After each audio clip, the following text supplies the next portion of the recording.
उत्तर प्रदेश में एक ज़िला है जालौन और इसी जालौन ज़िले में एक गांव है जिसका नाम है कठोर।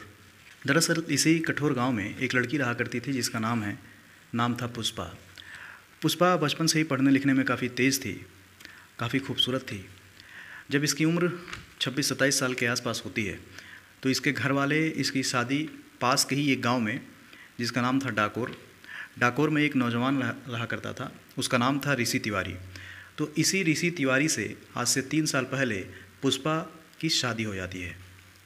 चूँकि पुष्पा आगे पढ़ाई करना चाहती थी, उसने 12th तक की पढ़ाई कंप्लीट कर ली थी, लेकिन समय बीतने के साथ साथ ऋषि और पुष्पा को 2 बच्चे होते हैं और बाद में दोनों ये फैसला लेते हैं कि वो पढ़ाई जो पुष्पा आगे पढ़ाई कंटिन्यू करना चाहती थी वो पढ़ाई रोक दी जाती है और पुष्पा अपने बच्चों और पति की जिम्मेदारी में इतना लीन हो जाती है कि उसको पढ़ने का मौका नहीं मिलता है।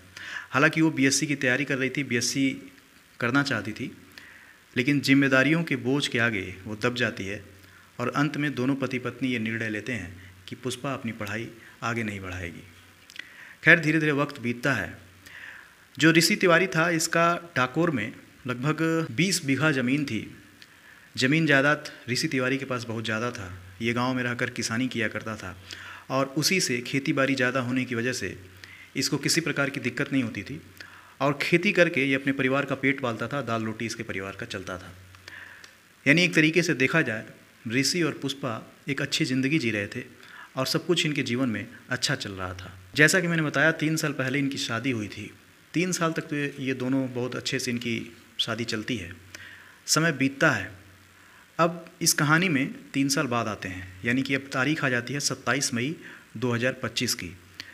27 मई को पुष्पा अपने पति के साथ मोटरसाइकिल पर बैठकर अपने दोनों बच्चों के साथ अपने घर जाती है, यानी अपने मायके जाती है कठोर गांव में।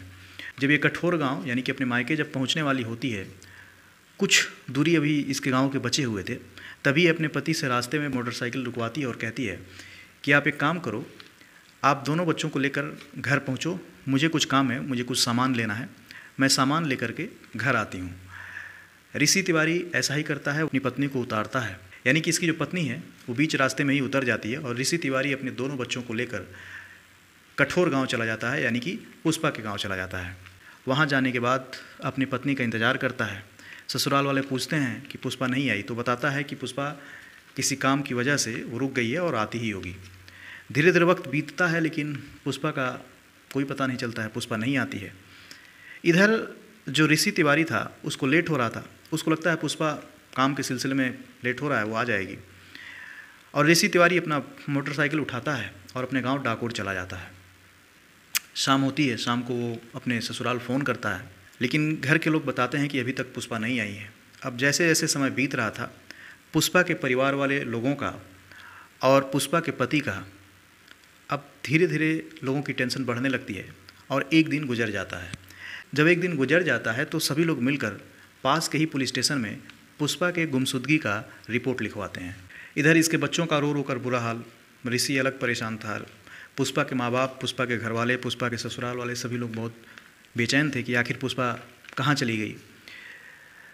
धीरे धीरे वक्त बीतता है और तारीख आ जाती है 7 जून 2025 की। 7 जून को लोकल पुलिस स्टेशन से एक फ़ोन आता है और पुलिस वाले फ़ोन करके ऋषि तिवारी को कहते हैं कि उत्तराखंड के भीमताल में एक महिला की लाश मिली है, आप एक बार चेक कर लो, क्या वो लाश आपकी पत्नी की तो नहीं है।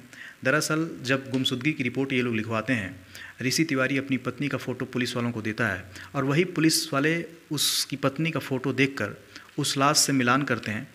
तो कहीं ना कहीं पुलिस वालों को शक होता है कि ये हो ना हो पुष्पा यही है, यानी कि ऋषि तिवारी की जो पत्नी है, हो सकता है कि ये पुष्पा ही हो। अब जैसे ही ये बात ऋषि तिवारी सुनता है, उसके होश उड़ जाते हैं और वो बेचैन हो उठता है, वो रोने लगता है और भगवान से यही मनाता है कि ये पुष्पा की लाश ना हो।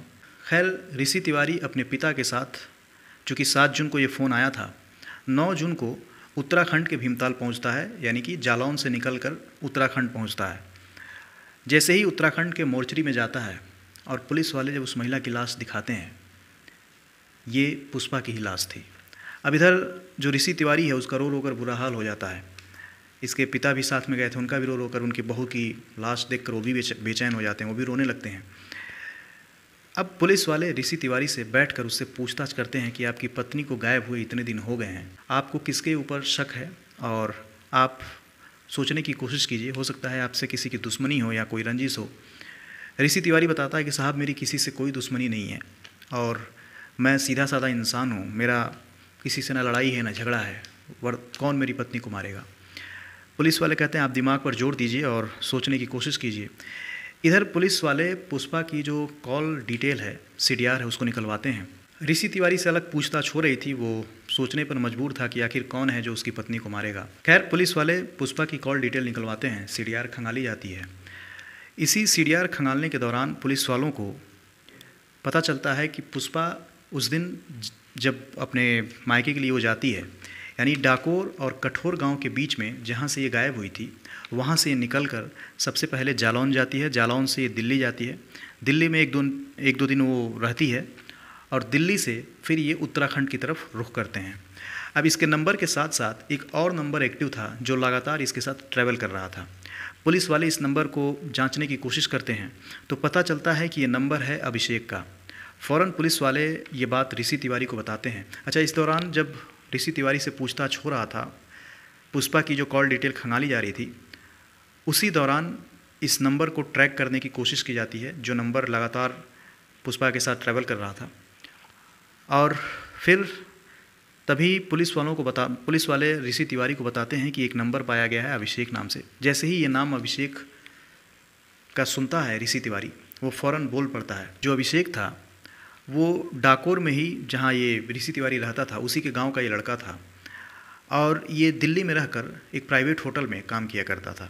अब थोड़ा सा इस कहानी में और पहले चलते हैं। जब अभिषेक दिल्ली में नौकरी नहीं किया करता था, वो अपने गांव में ही रहता था और चूँकि खेती बाड़ी के और अपने काम के सिलसिले में जो ऋषि तिवारी है वो काफ़ी व्यस्त रहता था और अपने बच्चों को समय नहीं दे पाता था, अपने परिवार में कम ही रहता था वो। तो चूँकि डाकोर का ही ये अभिषेक भी था, पढ़ने लिखने में काफ़ी तेज़ था, ये बच्चों को ट्यूशन पढ़ाया करता था। तो ऋषि तिवारी अभिषेक से कहता है कि तुम मेरे बच्चों को पढ़ा दिया करो, उनके पढ़ने लिखने का जो भी पैसा मैं तुमको दे दिया करूँगा और तुम थोड़ा सा मेरे बच्चों का ध्यान दो कि वो पढ़ने लिखने में कैसे हैं, उनको गाइड करो, उनको ट्यूशन पढ़ाओ। अभिषेक को कोई दिक्कत थी नहीं, वो मान जाता है और बदले में जो ऋषि तिवारी है उसको महीने में 1000 रुपये भी देता है कि तुम मेरे बच्चों को पढ़ाओ, मैं तुमको पैसे दूंगा। अब इस तरह से अभिषेक जो है ऋषि तिवारी के घर उसका आना जाना शुरू हो जाता है, वो उसके बच्चों को पढ़ाने लगता है। यानी कि ऋषि तिवारी और पुष्पा तिवारी के जो बच्चे थे उनका एक तरीके से अभिषेक टीचर बन जाता है, ट्यूशन टीचर। खैर वो पढ़ाने आता था। अब इसी दौरान पढ़ाने के दौरान उसकी जो पत्नी थी, चूँकि ऋषि तिवारी काम के सिलसिले में जैसा कि मैंने बताया वो बाहर रहता था और जब भी वो पढ़ाने आता उसकी पुष्पा से बातचीत होने लगती है और इसी बातचीत के दौरान ये दोनों एक दूसरे के नज़दीक आ जाते हैं। यानी कि दोनों में एक दूसरे से प्यार हो जाता है और इन दोनों के बीच अनैतिक रिश्ते कायम हो जाते हैं, यानी कि फिजिकल रिलेशन बन जाते हैं और ये दोनों अवैध संबंध में पड़ जाते हैं। अब यहाँ से होता ये है कि धीरे धीरे वक्त बीतता है और देखते देखते 2 साल बीत जाते हैं। अब इधर अभिषेक की नौकरी लग जाती है दिल्ली में एक प्राइवेट होटल में। अब वो दिल्ली कमाने चला जाता है, लेकिन वो हर महीने आता था और इस दौरान भी ऋषि तिवारी अभिषेक से कहता है कि तुम जब भी दिल्ली से आया करो, एक बार मेरे बच्चों को देख लिया करो कि उनकी पढ़ाई लिखाई सही से चल रही है कि नहीं। तो जब भी वो दिल्ली से ये डाकोर आता था अपने गांव में, तो वो पुष्पा से इसी बहाने वो मिलने भी जाया करता था और ऋषि तिवारी के बच्चों को पढ़ाने के बहाने एक तरफ पुष्पा से भी मिलता था और उसके बच्चों को पढ़ाता भी था। चूँकि अभिषेक ने पहले ही पुष्पा तिवारी को ये बोल दिया था कि हम लोग रिश्ते में तो ज़रूर हैं, लेकिन तुम शादीशुदा हो, हम लोग रिश्ता कंटिन्यू करेंगे, लेकिन मैं तुमसे शादी नहीं कर सकता। लेकिन वक्त बीतने के साथ साथ जो पुष्पा है वो अभिषेक से प्यार कर बैठती है और वो कहती है कि मैं ऋषि तिवारी से तलाक लेकर मैं तुमसे शादी करना चाहती हूँ, यानी कि मैं अपने पति को छोड़कर तुमसे शादी करना चाहती हूँ।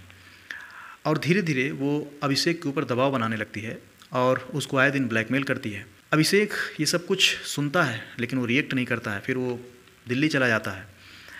अब रोज़ रोज़ से तंग आकर अभिषेक एक दिन ये प्लान करता है कि वो पुष्पा को रास्ते से हटा देगा। खैर इधर जब ये होटल में कमाने जाता है तो हर महीने आता था और हर महीने आने के दौरान ये पुष्पा से भी मिलता था और उसके बच्चों को ट्यूशन पढ़ाने के बहाने उसके घर भी आता था। वक्त बीतने के साथ जो पुष्पा है वो इससे फ़ोन पर बातें भी करती है, उसको डराती है, धमकाती है कि अगर तुम मुझसे शादी नहीं करोगे तो मैं पुलिस स्टेशन जाऊंगी, तुम्हारा पोल खोल दूंगी, तमाम बातें वो करती है। इधर जो अभिषेक है वो डरने लगता है। तभी तारीख आती है 27 मई 2025 की, जैसा कि मैंने कहानी के शुरुआत में बताया कि 27 मई को ऋषि तिवारी अपनी पत्नी पुष्पा और दोनों बच्चों के साथ मोटरसाइकिल पर बैठकर पुष्पा के घर जा रहा होता है। और इसी दौरान जो पुष्पा है बीच रास्ते में गाड़ी रुकवाती है और कहती है कि आप बच्चों को लेकर घर जाइए, मैं अभी कुछ देर में आती हूँ।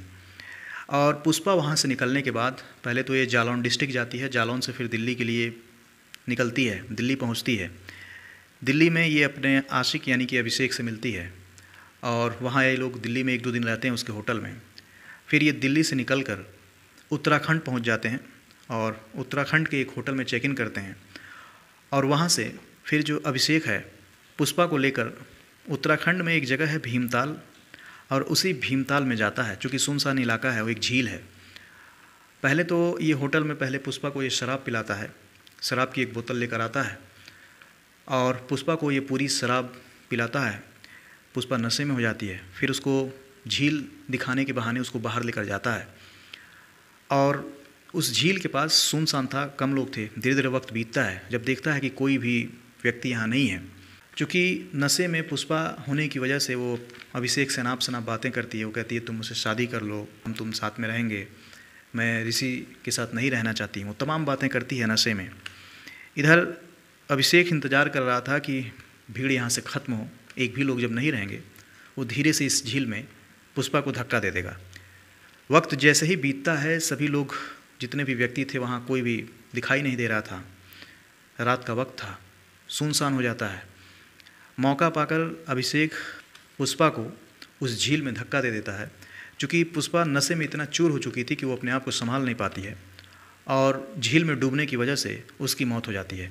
यानी कि 29 तारीख को उसको झील में ढकेलता है और ठीक 7 जून को, मतलब 8 से 9 दिन बाद, उसी झील से इसकी जब लाश मिलती है तो उत्तराखंड पुलिस, जालौन पुलिस को संपर्क करती है और बताती है कि एक महिला की लाश मिली है।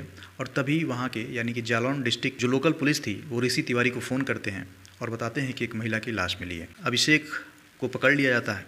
अभिषेक अपना गुनाह कबूल कर चुका था और इस तरह से एक कत्ल का खुलासा होता है। तो किसी ने सच कहा है दोस्तों कि बुरे काम का जो नतीजा होता है वो बुरा ही होता है। अगर पुष्पा शादी का दबाव नहीं बनाती, वो ऑलरेडी शादीशुदा थी, अपने पति को धोखा नहीं देती, तो शायद आज वो जिंदा होती। और इस कहानी में जो सबसे दुख की बात है वो ये है कि उसके दोनों बच्चे जो है अनाथ हो गए, उनसे उनकी माँ का साया छिन गया और एक हंसता खेलता परिवार गम के साए में डूब गया। तो कहानी में इतना ही। फिर मिलूँगा किसी और सच्ची घटना के साथ। तब तक अपना ख्याल रखिए। नमस्कार।